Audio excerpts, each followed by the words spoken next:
Pagi ini saya sempatkan membawa mobil ke tempat cuci. Malas sebenarnya, tapi mau bagaimana lagi? Sudah sangat kotor, beda tipis dengan truk sampah. Yang paling parah kaca depannya, buram. Akhirnya saya putuskan untuk sekalian minta poles kaca juga, karena ternyata berjamur.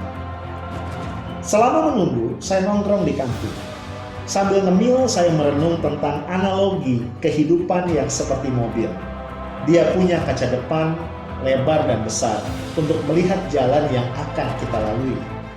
Kalau kaca depan utuh dan bersih, bukan saja supir bisa mengemudi dengan nyaman dan selamat, karena jarak pandang jadi maksimal dan berbagai kemungkinan bisa diantisipasi dengan baik. Cerita akan lain jika kaca depan kotor, berjamur, apalagi retak. Saya melihat banyak anak milenial punya kaca depan yang super lebar, sehingga lancar berpacu di jalan tol dunia digital. Dari tangan mereka lahir beberapa startup yang kemudian mendatangkan uang dan popularitas, dan belakangan bahkan juga jadi jembatan ke pusat kekuasaan. Tapi sambil menyantap gorengan di kantin tempat cuci mobil, ada yang menggelitik pikiran saya. Ada yang hilang dari sebagian milenial hebat itu. Adab. Orang tua dahulu menjunjung tinggi adab.